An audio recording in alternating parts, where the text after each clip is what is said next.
Howdy all, welcome to part 22 of my playthrough of Dune Awakening. Part 23. Part 22 was last time. Okay, welcome to part 23 of my playthrough of Dune Awakening. I'm starting off at my base, which I haven't done in a while, so that you can see some of the changes I made when I was offline. I removed this entire wall here from the garage and installed a pentashield door so I can just drive my new buggy all the way straight in without having to worry about the door opening up and so on. It gives me room to put, the other two sand bikes, my other two vehicles here.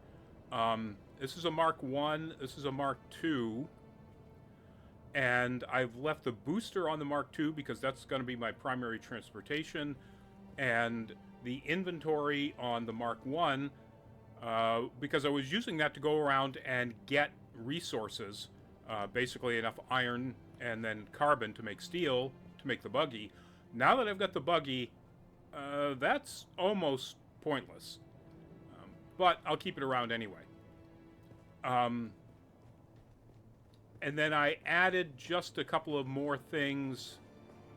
Like I had to make an actual vehicle fabricator to be able to fabricate the parts that I needed for the buggy.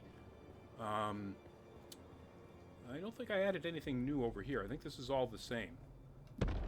I might have added the repair station. Anyway. The reason I wanted to point this out is because there are 3 different types of vehicles you can get in the game, and each one of them, when you're able to craft them, changes the nature of the game significantly. When you're able to make your first sand bike, you can cross from Haga Basin south, your starter area, up into the Vermilius Gap, and that's really where the storyline of the game starts. You're introduced to the fact that there is, conflict between the Atreides and the Harkonnen in a much more significant way than just Santara telling you about it. When you get your Ornithopter later on in the game, it changes so significantly how you can get around the world. You no longer have to worry about routes. You don't have to worry about anything that you can't drive through. You don't have to worry about whether or not there is actually something in the way that's going to shoot at you. You just fly over all of it. And it allows you to fly into the overland map and get to the outposts, Arakeen and Harko Village, without having to pay the 2,500 Solari every time to take the Ornithopter taxi. But in the middle of that, in between that, when you get your first buggy, the nature of the resource gathering that you can do changes immensely. Once you get into what they call the mid-tier game, and realistically I'm still in the starter areas, when you get into the mid-tier game, when you're up into the eastern shield wall and the western shield wall and the Udum and so on, and you're mining aluminum, you need so much of all of the resources to make any particular ingots out of those resources. You need so much power for all of the different fabricators and pieces that you're going to be using to make things, that using the cut array on the buggy here on fuel cell stacks gives you more fuel cells than you'll realistically ever need. I went around just once with the buggy going after iron, and if I saw it, I would mine a fuel cell stack. This one has 500 in it here, and a 22. You know what? I think I might have used up a whole bunch of them already. Knowing that I was going to create the pentashield and then these other 2 fabricators, a weapon fabricator and so on, I went ahead and made yet another generator, and then basically put all of them at full capacity. So at 500 each, that's 2,000 individual fuel cells, and I've got at least 500 more. It's not here. One of these I think has some.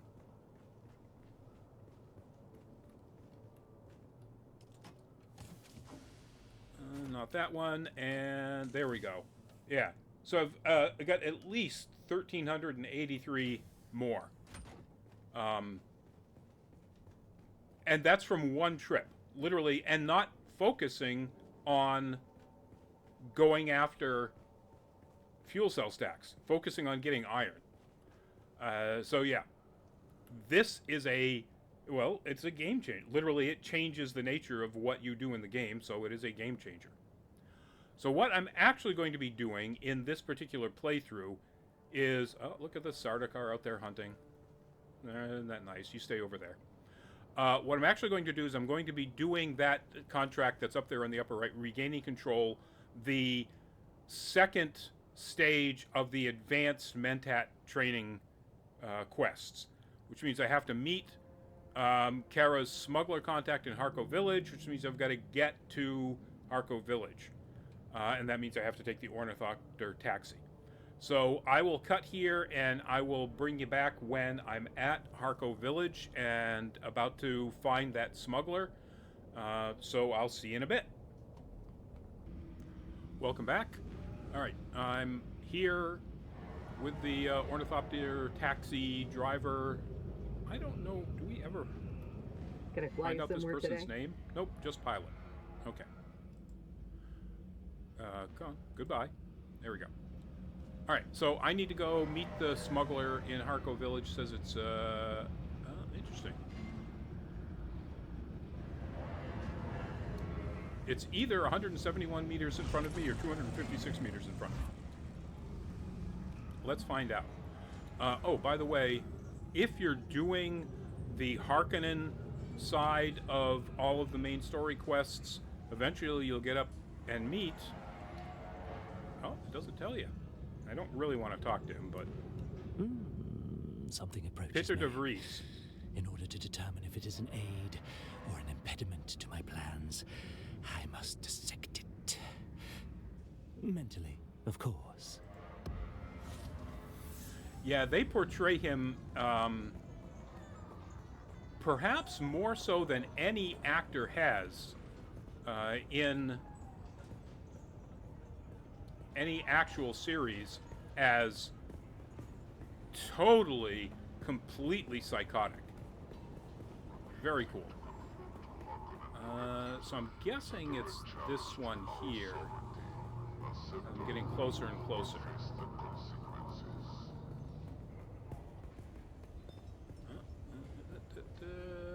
Oh, what is this blue stuff here? Wait. All right, I need to wait. And I'm waiting. Completed. Meet Kara's smuggler contact in Harko Village. Kara's smuggler contact is nowhere to be seen, and now it's moved to ask the black market trader about the missing smuggler. And you may recall that that is actually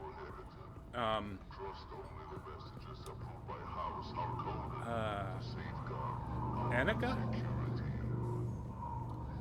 The bartender here in Hanovar's. Anushka Hanovar. That's who it is. Welcome to Hanovar's. Follow 3 simple rules and you'll have a good time. Rule number 1. We maintain a segregated lounge. You must stay within your own designated cast area. The Na Familia will not abide a low-born interloper, and I don't want to hear the bitching. This rule is for your own protection. They sit around waiting for any excuse to invoke Canley and kill you where you stand. Rule number 2. All drinks cost what they cost. You pay up front, no haggling and no discounts for any Harkonnens. Don't even ask. Rule number 3. Stay out of the back room. It's off limits. I'm Anushka Hanovar, and this is my place. All right, there's all sorts of things. You can trade, you can buy stuff, but this is what Kara told me I was supposed to say. I'd like a Kira brandy with a Sidrid twist. That's a special drink. Fresh cigarette juice is hard to come by on Arrakis. I'll have a spiced beer then. I said I'll have a spiced beer Was then. there anything else with that? I'm looking for a smuggler called Tuco. Seen him around? You're the second one looking for Tuco in the past week. What did you tell them, or who was asking? I usually just go, what do you tell them? So let's go. Who was asking? I don't know, and I don't want to know. I've got enough drama in my life dealing with the Harkonnens. So and then it goes to what did you tell them? Okay. Same thing I'm gonna tell you. Most of my clientele don't want to be found. And I don't ever ask. It says, but I knew the passphrase or Sergeant Valk said you would help. Obviously, you invoke the NPC that sent you here. Kara sent you, huh? I warned her about dealing with Tuco. He's as greasy as it gets. Tuco must have finally ripped off the wrong mark, and they want him dead. It's actually surprising it took this long. I need to find him before that happens. Tuco's a slippery bastard. Won't be easy if he doesn't want to be found. See that room at the back? Normally, I would advise anyone and everyone to stay the hell out of there if they like the skin on their bodies. What's in the back room? It's a Samut lounge. The smugglers use it to coordinate their Harko operations. Does the beast permit that? He doesn't have a choice if he wants to avoid pissing off Fenring any more than he already has. And why are you sending me in there? What about Rule 3? The smugglers keep a ledger in there to coordinate dead drops. Tuco's in that book somewhere. If you want to find him, you need to walk into that back room like you belong there and check the book for yourself. It's written in code, of course, but if you can look it over and report back, I may be able to figure out where Tuco is holed up. I'll give it a try. Alright. So, the back room is actually more of a side room, but I guess it's all relative.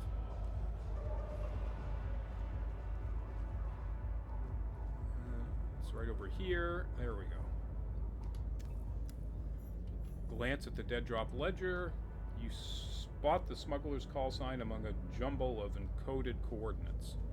Now I need to return to Anushka, so hopefully she can translate that. For all the warning about this, nothing happens to you. I've talked to people in there, and they basically just tell you to get out. So Welcome back. there's no real risk in this. So now, here's the thing. You have to go this Kirana brandy with a Sidrit twist every time at every stage in here to get her into the conversation point that you need. It doesn't show up as a new thing here anywhere. That's a special drink. Fresh Sidrit juice is So hard we've to... heard that. Is there anything else Okay. with that? Now, so was there anything else with that? Is her response to say, okay, now you've got new response options. So recite the code. Does any of that mean anything to you? Well, this is just an informed guess, but I'm pretty sure that code refers to a dead drop on top of one of the rock spires in Jabal Ifrit. That's where I'll start my search. Okay. So I can't bring up the map, which, now that I think about it, that...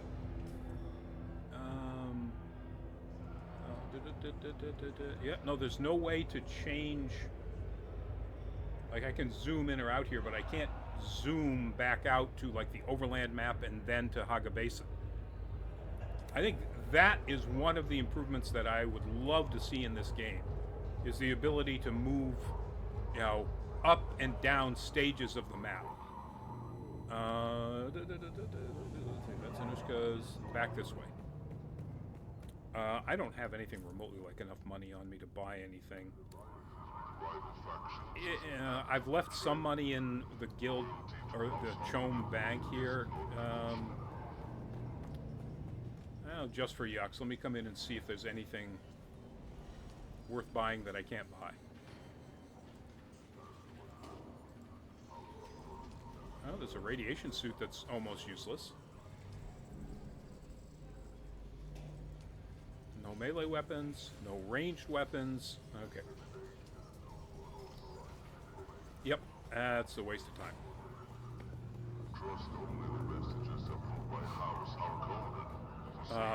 The developers, the Funcom developers, had a developer discussion or whatever they call it recently, and they talked about the server and world consolidations that clearly have to happen. I mean, there was nothing in there to buy. There were schematics. I'm sure there were unique schematics. But as far as actual made goods, there was nothing there to buy. Everybody is at an end game, and the only thing you can get is like plastanium. Yeah, they definitely need to do something about, mashing a whole bunch of the dozens and dozens of worlds in together. Anyway, you know what? You don't need to see me fly back. I will bring you back when I am outside wherever it is that I'm supposed to go, somewhere in one of the Jabal Ifrits. So I'll see you in a bit. Welcome back. All right, I started back up a little bit before where I need to be because this is kind of a tricky location to get to. So this dead drop is on this spire right there, behind my head. And as you can see, it is completely surrounded by quicksand. There is one pathway to get to it from over here, where you drive all the way around this side of the Jabal Ifrits. Or, what I did is I basically drove over to the northern end of the massif that has the Hammer of Mirzaba on it, and then basically drove around all of this drum sand here and over to here. So what I need to do is I'm going to put a marker right here and head right at that, and then I can make a straight shot into the actual outcrop. Once you get close enough to it, if you're not zipping along, you'll be able to see the gaps in the sand between. But as you can see, I'm already getting some interest from a sandworm, so you don't want to take too much time to just slow down and look around here. But you can see where the quicksand is there and over there. I do have a pretty clear path to make it through. And that said, already Shai-Hulud wants to eat me. And somebody over there wants to kill me. So I don't really have time to put my armor on. That's okay. Let's see. Alright. I'm not sure why you're so confused, but I'll take it. And I'll take your... I don't have my extractor anywhere on me because I was rebuilding my base. Let's see. Alright, since I'm here, just for yucks, is there anybody else over in your camp?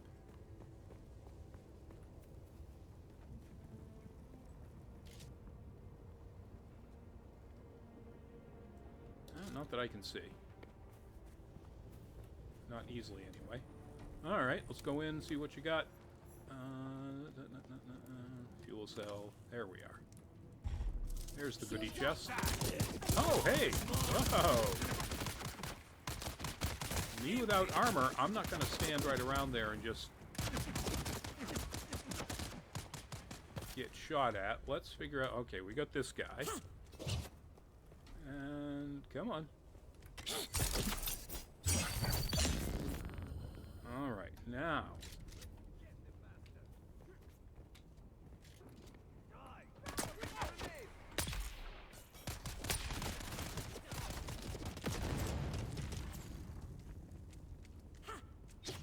Oh, we got another melee fighter? Wow.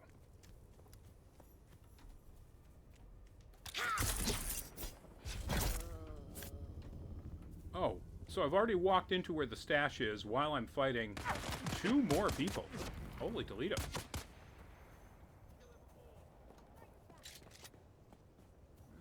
reload.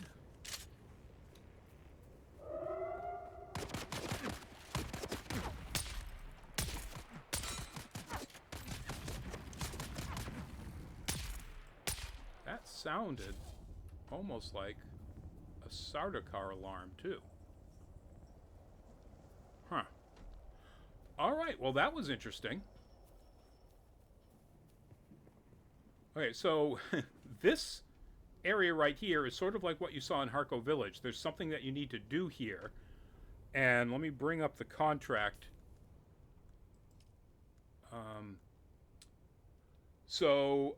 If he's a no-show, go to Hanavar's, ask the lady, you know, etc. I have a hunch you'll need a scanner.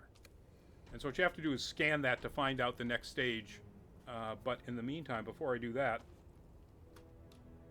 let me go ahead and harvest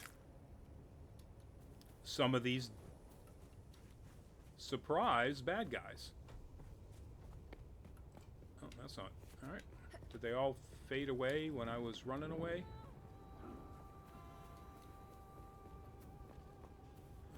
Yeah, that one just disappeared. Dang it. Oh well. Oh, there we go. Hold on. Ah! Timing is everything. All right. Again, pick up a fuel cell.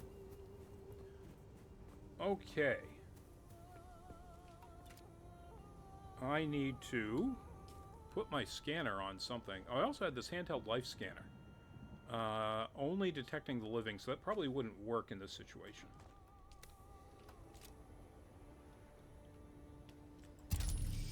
Okay, footprints no longer perceptible to the human eye lead into the Haga Rift. And that's the Haga Rift? Well, I guess sort of. Investigate the mineral extraction facility. Number 5. Okay. We're at 22 minutes. I'm guessing it's going to take longer than that, but all right, I'm going to drive out of here through that clear pathway you can see right behind my head and then go around to where that spot is, and I will see you in a bit. Welcome back, folks. So I just had a lot of fun running down. You can see it over there.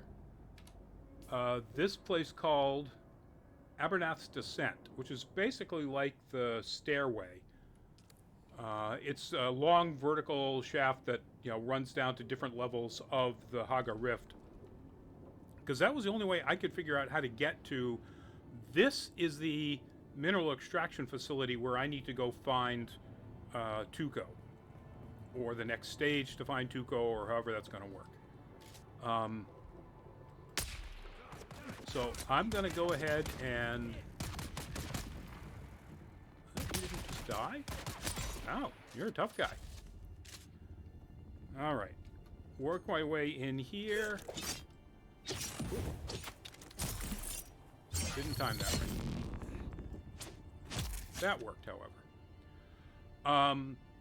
My backpack is full. My blood bags are full.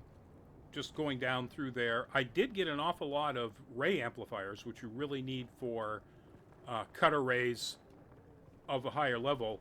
There's a ton of erythrite around here, but I don't have the space for it, and I am here for a different reason. It tells me that where I need to go is about 200 meters that way and down, and this is going further down, so I'm hoping that's going to be the case. So I'm going to have to bypass all of this good erythrite. See whether or not... Oh, I remember where this is. Yeah. So it's, you know, getting closer and closer. You can see, and suddenly I am enveloped in green mist. This is a radiation zone. Now, it's not... In fact, if I bring up my I'm still at radiation level 0, so it's not really affecting anything. Once I go in here, let's see. Okay, now I'm at radiation level 1. I need to be 46 meters that way. If I stay in here too long, I'm going to start taking radiation damage or building up radiation exposure. Ooh. I'm guessing I didn't get out of the way in time of that trigger.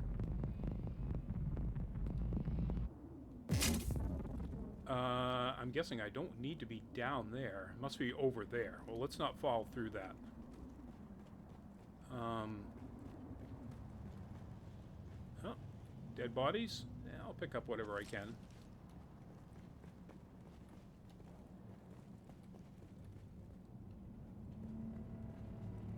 Straight through this way.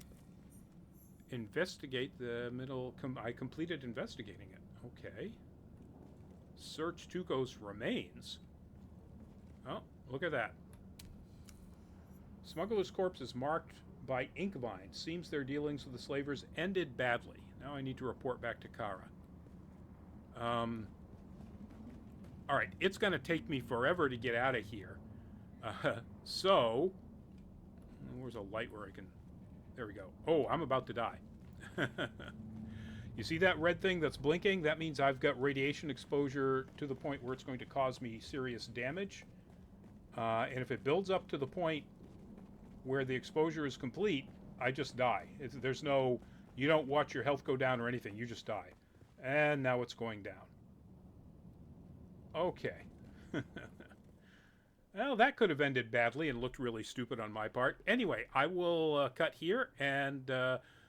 go head back to report to Kara, and I'll see you in a bit. Bye-bye. Welcome back. All right, you can see I'm right up here at the upper level of Arakeen, and there's Kara. So let's see where this puts us. You're back. About my mission. Did you find Tuco? I tracked him down to a mining gallery in the Haga Rift, but whoever he was running from caught up with him first. Tuco's dead. Damn it, Tuco. I loved you like the degenerate shitbag uncle you thought you were. It's true. You never missed an opportunity to rip me off. When your hands weren't in my pocket, they were on my ass. But you always had my back. Rest in peace, Uncle Tuco. I guess I owe you some training, Boot. Unlocked level 2 trooper skills and some money and so on. Alright, I thought that I had to do another stage. I guess the next stage is to get the next stage of skills. So I can learn range damage at level 2. I can learn the Shigawire Claw at level 2. I'm actually don't really care. I guess I can learn the Assault Seeker at 2. Oh, definitely Battle Hardened at 2. I don't want to learn Center of Mass. I don't care about Disruptor. Scattergun would be handy. Gunsmith is handy. Heavy weapon damage. Yeah, don't care about any of that. I'm not going to go with heavy weapons. I haven't used an Assault Seeker at all, but I got plenty of skill points, so let's go ahead and put that into level 2. And I think that pretty much does it. That puts me just about at 30 minutes total here. And I'm not going to pick up the next quest to get to the level 3. As I recall, it's a bit more challenging. Send weekly roundup email. This is a reminder. Send weekly roundup email. And I thought I was going to wrap this up before my Echo Dot told me that I had a reminder to send out an email. But I guess not. So you got to hear that, maybe, if the mic picked it up. So, having said all of that, I think I will call this a video. Thank you all for joining me on this particular part 23. If you liked it, please do give it a thumbs up. If you didn't like it, give it a thumbs down. If you have any comments or questions, put them in the comment section below about this or any other videos we do here on Nerd Caliber. If you have not yet, please do consider subscribing and clicking that notification button so you get notified of when these videos go up. And in the meantime, please do stay safe, be well, and bye-bye.